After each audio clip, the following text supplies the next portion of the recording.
guys, it's been a while since I posted a video. So let's start here. Water pump. The replacement water pump was no good. Leaked like a sieve, but I was able to get all the parts I needed. It's an international dealership down in Armstrong, BC that had all the parts I needed. We're still working on this. We're gonna clean up this wire cluster. The water pump is still being rebuilt. I'm just waiting on parts. I should have them by at least Monday.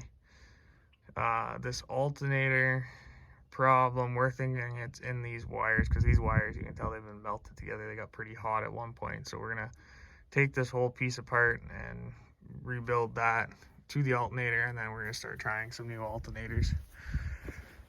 When it comes to this area, finally got my new battery, which there's still snow in there. That's great. We had to put new ends on the cable, obviously, because I got a small post battery, but it was the biggest battery I could get at the time. And birdie friends. The other thing we're gonna do today is we're gonna get my second work light hooked up today as well. I'm gonna run around and I'm gonna grease everything. I'm gonna try and get most of that on video. But what we did do, the other thing we did do is I put in some new bolts, because on my adventures of looking around underneath this thing, found out these back fenders and this whole fendering system, when I was driving it, the cab was moving. Couldn't figure out why the cab was moving, because it wasn't missing any bolts. Well, it comes to find out, if we look way down in there, there's a new bolt in there. There's these two bolts right here. I put these two bolts in. There was only two bolts holding this entire back fender system on the tractor. So these fenders, from what I could see and looking up the side of the tractor, there's this piece that holds it on, and then there's nothing until you get to here. Now, I still have more bolt holes to fill in, but I did the 4 major mounting bolts, those other bolt holes. I'm not too sure. They look like there was supposed to be something else there, but I don't know what it was. I'm still trying to figure that out. So I haven't filled those ones in yet. But there was only this bolt right here holding the entire back, this entire back clip on the back of the tractor. So, as a wise man would, I put 3 new bolts in there, and I put 3 new bolts in here. But we'll go a little bit deeper. So, after the last video, the end of the last video, I told you I was gonna do a hydraulic filter. Well, I didn't bath the entirety of the back of the underside, but just what I needed. I got my leak fixed here, which was amazingly simple. It was literally just tighten that screw a little bit on that pipe clamp, and it was good. This was a little bit of a gong show, because this has a quick attach. Didn't realize that until I dropped it in the bucket of hydraulic fluid and doused myself in hydraulic fluid. So that's kind of a crash course on what's going on, but stay tuned. I'm going to try and get some video of me greasing some of these U-joints, and then I'll touch base with you guys once I'm done messing with the alternator. We did, on the hydraulic pump side of things, we did do some flow testing.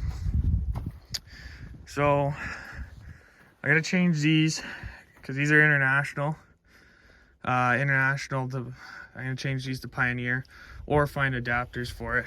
These are Pioneer. We hooked up to this remote and we did some testing on the pump. If you guys know anything about hydraulic pumps and testing, you'll know this already. A good pump is usually considered about 1500 psi and usually about 15 gallons per minute.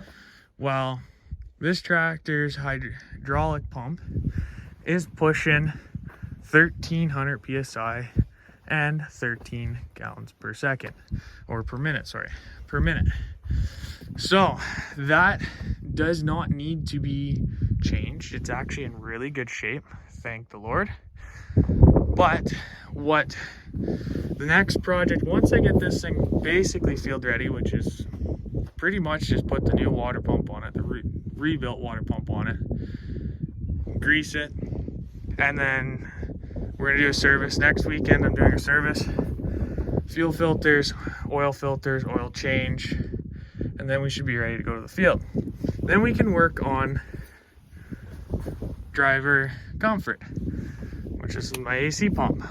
No idea how that works. So if anybody knows how the old school AC systems on the Internationals work, drop me a comment below with everything that you know, please, because I have not a clue what's going on in here. I just know I need to get a belt, go down to that pulley, round this idler, which this idler bearing is destroyed, which is probably why it was taken off in the first place.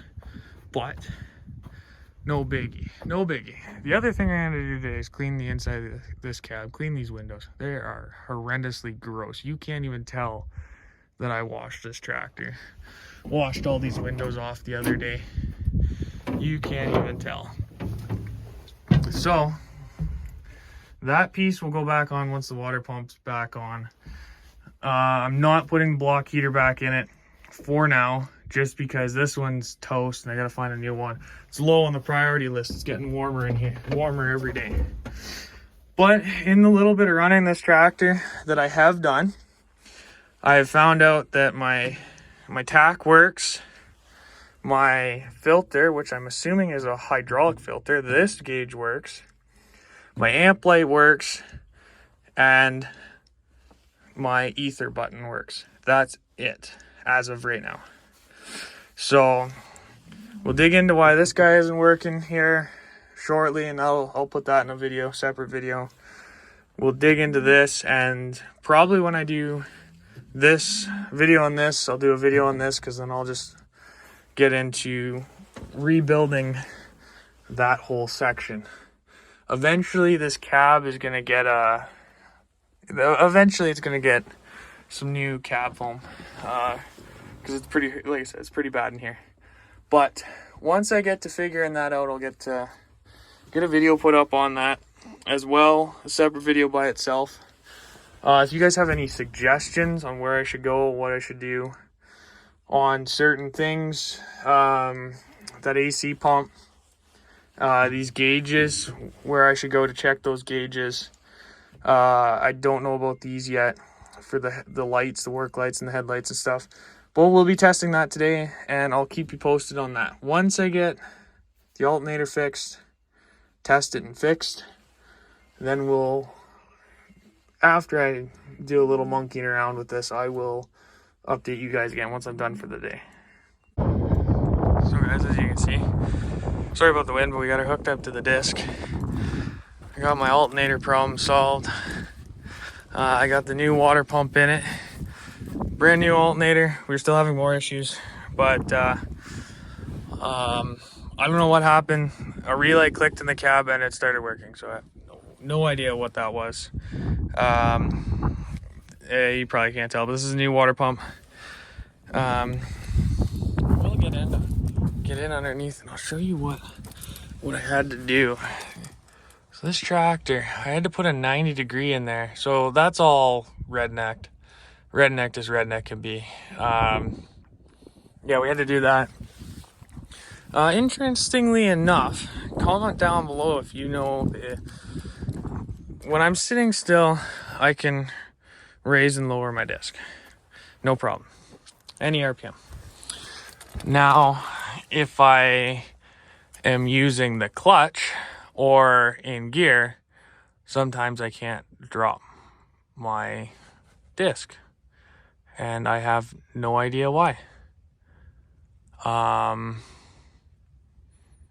Not a clue. There's a lot of wires and wire tracing I gotta do right away here. I'm thinking it's in the linkage underneath. Let me crawl underneath here. here quick. My keys down. So, where do they come out of the bottom of the cab? See, that pump's leaking like a sieve. That might be part of the issue, but right up in, I don't know if you guys will be able to see it. Right up in there. Oh yeah, that's my hydro. That might not be my hydraulic remotes. I don't know. Anyways, either ways, I think it's gonna be a linkage issue. Honestly, it's weird that it only does it sometimes, but not all the time. You know what I mean? So I don't know.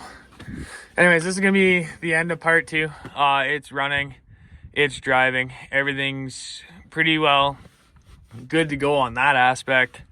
Just gotta get a cab blower going, do an oil change on it quick, and once we're done the oil change, I did work a little bit of ground with it today.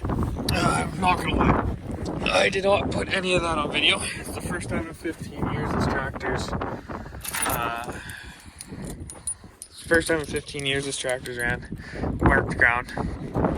So we'll, as far as I know, this tractor sat for 10 years before the guy I bought it from bought it. And then I bought it for, he'd sat at his place for 5 years. And then I bought it, and now I'm planning on working fields with it. So we'll have to see. I mean, technically I did, but I didn't. Anyways, till next time, like, comment, subscribe. Tell me what international you're running. Tell me what tractor you're running. I don't care. I like all colors, but this international is my favorite international. Anyways, guys, have a great night. Talk to you next time.